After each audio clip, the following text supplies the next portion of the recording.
Magandang hapon po, Luzon, Visayas, Mindanao. Ako po naman si Ricky Rivera. At ako ho si Roy Cabonegro. Okay, kani-kanina lamang po ay natapos po yung testimonya ng ating Lieutenant Colonel Joey Espedido sa harap po ng mga congressman, no, ng Quad Committee, Yes. no, na dumidinig dito po sa issue ng extrajudicial killing, ng pogo at ng illegal drugs dito po sa House of Representatives. At kanina po, kung matatandaan nyo, check nyo na lang ko sa YouTube, no? At sa Google. Sino si Lieutenant General Joey Espedido? Nung panahon ni Duterte, nagpuri po ang taong bayan dyan. Sapagkat ang reputasyon nitong Lieutenant Colonel Espedido ay siya po ay tinatawag ng mga pulis na Rambo. Rambo. Pero Yun pag ang nakita mo siya, mukha siyang di Rambo. Kasi wala namang, alam mo na yung Rambo, di ba? Maskulado. Maskulado, ganun, etc. Hindi po ganun si Joey. Normal yung... Normal na malumanay, no? May pagkamalumanay. Minsan hindi naman malumanay, but, typical na Bisaya. Ayan. No? Ngayon, bakit po siya naging pamoso? Dahil kada lugar na pupuntahan ni Espedido, patay yung mga kriminal doon. Literal talaga. Ngayon, talagang, kumbaga, kung walis ang, ang instruction sa kanya, wawalisin niya talaga. Imamap pa. In fact, marami yung mga mayor na tuwa sa kanya, so much so na napunta siya sa hearing ng dating Chief PNP at ngayon Senador Bato de la Rosa. Okay. In fact, si Senador Bato de la Rosa ang nagrekomenda kay Lieutenant Colonel, at dati pang major yan, major muna, Espedido, na siya ang pumunta sa Albuquerque, Leyte, upang sawatiin doon yung pinakamalaking drug syndicate ng Central Visayas. At ano po yan? Yung Espinosa Drug Syndicate Group. Okay. Ba't ito yung pinakamalaki? Kasi ito po yung pinakamalaking distributor ng bamboo triad dito sa buong Pilipinas. So, anong ginagawa nito? Ang ginagawa ho nitong sindikato na ito, sila ho yung nagbebenta. No? Binababaan sila ng supply gagaling sa Batangas ng Asian Bamboo Triad, ibinababa ho yan at ipinupunta dito sa grupo ng Espinosa. Sila naman po yung may mga contact dun sa hindi lang Leyte, kundi Cebu, Sako pa Mindoro, at iba pang hanggang Bohol, nakakarating po yung droga nila. So, ganun o katindi ang grupo na yan. In fact, dahil di sila mahuli-huli, ang tagal na nag-ooperate, yung anak ng mayor ng Albuquerque, na nahuli na si Espinosa, pagka pupunta ho dito sa Manila yan, ang yabang pa niyan. Kumakain yan dyan dito sa mga kainan ng mga lutuan. Dito sa may Ross Boulevard. Yung paluto. Oo, yung sa marapit sa dagat, sa Baywalk. Oo, madalas yan doon kay Claire de la Fuente, yung kainan ni Claire de la Fuente doon. At pag nandun ho yan, nagbibigay ho yan, nagpapasabong ng mga pera sa mga waiter. Ganun ho yan. Tapos maangas ho yan. Pagka sasakay doon, merong ilang insidente Kasi government property yung pinupuntahan niya May mga insidente ho dyan na nambabatok yan, ang bubugbog nung mga tao doon. Mga kasabay niya sa parking May lot. mga naano ho dyan na isang government employee pa ng LRA. So, medyo mayabang-yabang ho yan. Pero natapos ho yung yabang niyan nung si Senator Bato inappoint niya as Chief of Police ng Albuquerque, Leyte. At sangayon kay Lieutenant Colonel Espedido kanina lang, Roy. Yan, nung nga bang sinabi niya kanina. Ang sabi ni Bato sa kanya, walisin mo. Sugpuin mo ang droga sa Albuquerque, Leyte. So, alam niyo na kung nangyari doon. Nagkaroon ng raid, no? Nalaman ngayon ng mayor na tatay nitong drug lord. Pumunta kay Duterte, pumunta kay Bato, nagmakaawa doon. Walang nangyari. Pagbalik, ano nangyari? Nagkaroon ng operation na anti-drugs patay lahat ng mga Involved. security detail nitong drug lord na si Espinosa. Sa kasamaang palad, namatay din yung tatay nito ni Espinosa na mayor nung Albaquera, Leyte. So, napuruhan. Napuruan kasi nung lumaban sila eh. Kung ikaw naman, lalaban ka sa pulis, tanga-tanga ka. Pupuruhan ka. Eh, siyempre, kung may baril ka, Ah, automatic yun, mamatay ka talaga, di ba? So, yun po yung nangyari dyan. Ngayon, pinalakpakan muna sa Badlayan. Ngayon, nung pinalakpakan, naging hero si Joey, si Espinido. Ngayon, ang ginawa, dahil hero na siya, pupunta naman, pinunta naman siya sa iba. Oo. Oh, dun sa Usamis Sa naman siya Usamis, pinunta. sa Lanao Ano del ba yung Norte. Usamis? Bakit ba naging pamoso yung Usamis? Di ba bagsakan din ng droga? Aside from that, Di ko alam actually. parang hinog. Mga parahinog. Oh. Ako may kilala. Natatanda mo ba yung parang... Ako may kakilala rin ako. Parahinog. May kakilala nga ako, personal. Oo. Anyway, ano bang paruhinog? Ang tagal-tagal na nilang political dynasty dyan. Hindi yun. Ano pa? Bago sila naging political dynasty, may naalala ka? Mahirap sabihin eh. Pwede bang kuhan? Bidna for ransom. Ayan. Bank robbery. Kano ba yun? Nung panahon ni Cory at panahon ni kaya kinatakutan ng Usamis dahil sa mga paruhinog. Sila yung Robin Hood na criminal syndicate noon. Ngayon, kaya sila tinorelate kasi nung at that time, malakas din ang NPA presence doon sa area. So, naging anti-insurgency rin sila. Kaya yung pinaka-head ng Naging paruhinog, pambalanse sila. kaya yung pinaka-head ng mga paruhinog, ipinunta ngayon sa paramilitary kasi sila Yung parang pinita. na pumunta rin sa criminal activity, nag-bank robbery, no? So, both Tapos, extreme ang pinasok niya. parang kuratong. Parang, Di ba yung kuratong baliling? that's right. O yung kuratong baliling, ganun din yan. Ngayon, yung pag sinabi mong kuratong baliling sa area na yun, Sila yun. parahinog yun. Okay, so, nangingidap yan ng mga Chinese, no, ng mga Chinese businessmen, mga anak nila, etc. Tapos, and then, inayawan na ngayon nila yun ng parahinog. Pumunta ngayon sila, di umano, sa droga. Nagbenta ngayon sila ng shabu, etc. doon sa area. Yun yung sabi. No? Ngayon, hindi naman pinatotohanan ng mga paruhinog doon. Kasi sabi nila, teka muna, nag-reform na nga kami. Hindi na nga kami involved dyan. Bakit pa ngayon, sinasabi ni Presidente Rodrigo Duterte, dati, nakasama kami dyan, iniwanan na nga namin yan. Kumbaga, yun yung naging parang agreement nila with the police and the military at that time. Okay, titigil na kami sa amin, magpo-focus na kami sa mga legal.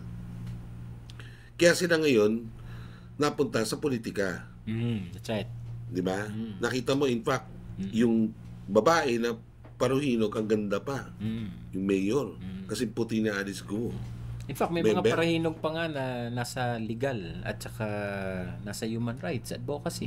Meron ba? Meron. Oh? May mga bahagi ng kanilang Ako may pamilya. kakilala akong parahinog na in fact, malapit pa sa asawa ko.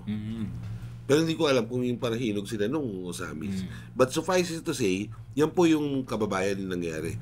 So, ano nangyari sa mga parahinog? Nangyari sa mga parahinog at one early morning, tulad ng nangyari sa Albaquera, Leyte, nilusubo sila ng PNP doon at hinuli sila. At may mga namatay. Yes. In fact, hindi ko alam kung ano yung status nung kanilang kaso. Kaso sa ngayon. Kasi si Princess, yung Princess Parahinog, yun yung nahuli at nandiyan sa PNP Custodial Center. Hindi ko lang alam kung ano nangyari sa kanila. So, matindi pala talaga ito si Colonel, ano? Ang problema ganito, pagkatapos doon, siya po mismo ay dinawit ng intel ng PNP as one of the PNP personnel na sa dawit daw sa droga. Person of interest. More than person of interest. So, yan po yung naging katakataka. Despite him being vetted by the government, no, as poster boy ng anti-drugs, eventually siya naman yung tinuro ngayon. Kaya nung kanina, nung nagtitestigo siya sa Kongreso, point blank sinabi niya na ang PNP ang pinakamalaking criminal syndicate sa buong Pilipinas. Opo. At siya ay magsasalita. Nagsalita nga kanina. At Dilatag na niya kung ano yan. No? So lumalabas doon sa kanyang testimonya kanina lang, nung panahon ni Duterte, may isang branch doon ng drug syndicate na naka-impluwensya doon sa administration. At may kalabang. So tama ho yung sinasabi natin maski dito sa current nung 2019 pa. So, dalawang nagbabangga ang Na sindikato. itong drug war na ito, ito po ay banggaan ng mga dalawang malaking drug syndicate. So hindi ito banggaan ng gobyerno at ang sindikato. Hindi. Kundi Ito ng po, dalawang sindikato. ginamit nitong mga sindikato na ito ang pamahalaan para makapasok yung bagong sindikato. Alam mo yan ng PIDEA. At mga sir, alam niyo kung ano yung sinasabi ko. Yung Siniloa. Kaya pala, Pumasok yan dito dahil yung ilang mga segments ng Bamboo Triad pinagpapapatay nung panahon ni Duterte. Kaya naman pala sobrang daming talagang namatay. Ngayon, kaya akala mo matahimik dahil nagkaroon ng modus vivendi sa pagitan ng sindikato na yan at yung sindikato ng mga Meksikano. At yung Sinaloa, matagal na nag-ooperate sa Pilipinas yan. At ang signature nila, kung paano na pinapatay yung mga tao na kalaban nila. So, doon nagkakaiba ng ng treatment. No? So anyway, ang balita ho dyan, nagkaroon ng modus vivendi. Ang maganda ho dyan, dahil dito sa testimonya ni Lieutenant Colonel Espinido, lumalabas na marami na ho sa ating mga kapulisan na nagkakaroon ng self-reflection. The very same thing na nangyari sa Armed Forces of the Philippines noong 1986. Nagkakaroon ng self-reflection. At ano ho yung self-reflection na yun? Maganda yung sinabi ni Espinido kanina lang. Na ang mga pulis, ang kanilang trabaho, ang tungkulin nila ay protektahan ng tao, ipatupad ang batas. So, yan po mga kababayan, at mapupunan niyo ito sa mga susunod na linggo, na ang PNP lalabas ho yung movement dyan na mga pulis, no? Mga pulis na patriotiko. At ito pong mga patriotikong ito yung magiging puwersa para mabago internally itong Philippine National Police. So meron ng ganyan ngayon dyan. Nare-realize na ng mga Pilipino na mga pulis na hindi laang pagmamahal sa inang bayan dapat ang meron sila. Pagmamahal din sa Diyos. At yan ang sinabi ni Espinido. In fact, sabi niya kanina, kaya magre-retire na siya, pagkatapos niya mag-retire, siya po ay magiging preacher na lang. Magre-preach. Pero kung ako po si Pangulong Bongbong Marcos Jr., kung nakikinig ka ngayon, at alam ko naman nakikinig ka dahil nakikita natin, i-appoint natin itong si Espinido as the anti-drug czar. Para sabihin din na hindi yung grupo mo, Bongbong, sangkot din dyan. So, i-appoint natin dyan. Bigyan nyo ng magandang kapangyarihan yan. Bigyan nyo ng mga matitinong tao. Bigyan ng suportang logistical. Bigyan nyo ng mga magagandang gamit na pandigma. Para matuloy niya. At bakbakan na natin talaga to. Put fear in the hearts of this drug syndicate, mga drug lords na ito. 10 ng kanilang mga financier na nasa Pilipinas at nasa labas ng Pilipinas. 10 ng kanilang mga kemista. Dapat yung mga kemista na yan ang unang-unang targetin. No? Kung di mahuhuli ng buhay, patayin. Ganun yun. Mukhang exciting times ngayon, ano? Dahil naglilinis ang bayan. Yan po ang nakikita nating pagtataya. Kumbaga nagkakaroon ng self-reflection ng ating sambayanan sa mga tamang dapat gawin. Pero itong ganitong mga pagbabago na napakalalim, Ricky, kung pag-aaralan natin ang kasaysayan, ito dapat minamanage. Hindi ito hinahayaan lang mangyari ng basta-basta. Hayaan na natin ang Diyos dyan. Basta ang ano dyan, simple lang. Kung ikaw ay Pilipino at naniniwala ka sa Diyos, mahal mo ang bayan at mahal mo ang pamilya mo, gumawa ka na ng tama. Iwaksin mo yung mani. Kung nakikita mo yung kasamaan sa pamayanan mo, umakto ka. Kumilos ka kung merong kasamaan. Ano yung kasamaan na sinasabi ko?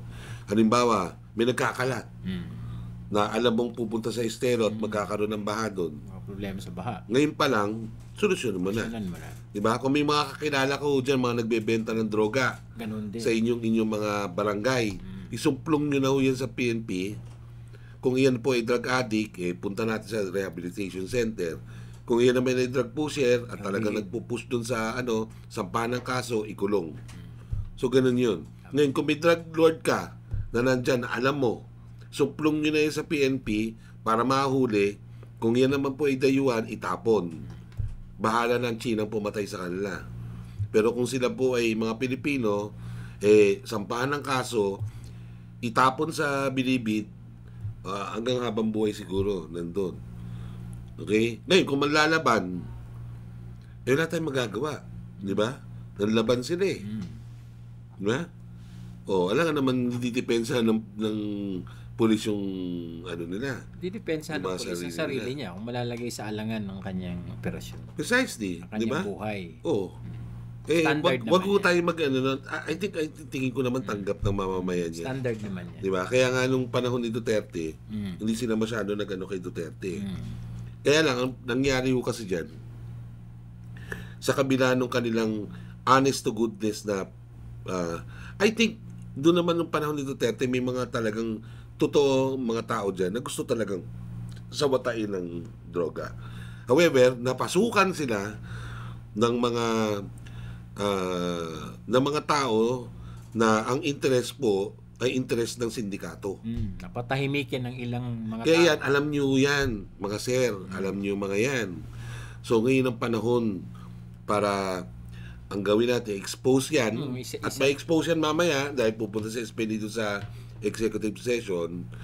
Pag yan mga pangalan na yan na-expose dyan ngayon, kinakailangan kilusin na ng gobyerno yan. At pag nakulus ng gobyerno yan at mga dayuhan yan, wag nyo nang pampalabasin ng Pilipinas. Mukhang matitest ang Tapusin na natin decisiveness dito yan. ng presidente dito, ano? Ha? Mukhang matitest ang decisiveness Correct. ng presidente dito. Wag kang pogo-pogo. Dahil sa pogo, na-test yung kanyang resilience. Sabi niya, ano sabi niya? Agad-agad. Agad-agad. 6 months. Banned ang pogo, Ban sabi lahat. niya. Legal o illegal. Before the year ends, kailangan wala na yung pogo. Tapos pagkatapos may exception. Teka na, 12 ko pala. May 12 na. Huwag ko naman ganyan, bongit. Kau naman, Huwag na yun, ha? Huwag na yun dito. Pagdating sa droga, kitili na yung mga yan. Paano kung inulit niya uli, ganun uli? Magdududa na tayo. Baka tama yung sinasabi nung iba na Sino nga yun? Yung nasa EDSA nung isa, nung huli? si Atty. Harry. Si Atty. Harry, nagdilang anghel ata yung mama. Baka ganun. Pero Nagdilang anghel yung mga supporter kaya niya. patunayan nyo sa amin. Sa aming mga mamamayan, itong panguluhan ito, patunayan na kayo ay may gulugod. At yun pala, Ricky, ang tunay na people's power ay lalabanan pareho yung kadiliman at yung kasamaan. Okay, doon na, pangalawang topic natin yan. Oo nga. At ano ba yung kasamaan? Ayun na nga. Kailangan magnilay-nilay tayo. Ano ba talagang masama sa ating lipunan? Ano ba talagang madilim? Ang droga pa masama? Oo naman, definitely. Saan ka nakakita ng provision sa Biblia na nakalagay doon na pag-addict ka, bawal? Wala pa. Hindi, meron. Yung mga kuan, Merong sitas na nagsasabi na iwasan mo yung mga kasira, pagkain o ng mga bagay-bagay na makaka-influensya sa iyong pag-iisip. Pag-iisip at katawan. Makasasama. Nandadan yan. So, yan po mga kababayan, saludo po tayo kay Lieutenant Colonel Joey Espinido. Nawa yung ginawa na sakripisyo ng pulis na ito para sa atin ay magbunga ng marami. Maging butil ito na kanyang itatanim sa matabang lupa ng inang bayan upang sa gayon, ang ibang mga anak ng bayan ay magsiusbong at gawin yung tama. Ano yung tama? Una, ipahatid sa atin ang katotohanan tungkol sa nangyayari ngayon sa ating lipunan. Ito na, nagsisimula. Ikalawa, tignan natin kung sino ang liwanag at saan ang dilim. Ikatlo, yung mga kampo ng kadiliman, Waksi. wasakin na. Wasakin. Wasakin. Oo. No? Kung ikukulong yan, ikulong. No? Kung parusahan. Kung naglaban, patayin. Dito ang kamay na bakal ay kailangan. O sapagkat dyan dapat makita ang people power. Yan. That's right. Di ba? Kaya Sa nga, kampanya, kaya laban nga sa mataas na droga. antas ang people's power. Hindi Yan, siya pwedeng dapat i-apply sa mas Makita mababaw kung na. magpi-people power tayo, dyan. Oo. Dyan. Huwag tayo sa mag-people issue ng- power para protektahan ng isang alleged na kriminal. Kasi yon kailangan niyang harapin ang kanyang kaso. Last na lang. Baka sabihin ba, si Ricky, ba't napaka-dramatic mo naman dyan? Mm. Unang-una po, ako po yung naging reporter. At nakita ko po, yung mga yan, talagang sobra ang epekto niya sa ating mga kapitan. That's number 1. Number 2 po, yung tiyo ko mismo namatay dyan. Sa droga. Sa sobrang droga niya, nagpakamatay siya. At ayokong maulit yan sa ibang mga pamilya. No? So, kaya kailangan kitilin na natin yung mga yan. Ngayon pa lang, ganunin na natin. Yes. Maraming salamat po mga kababayan.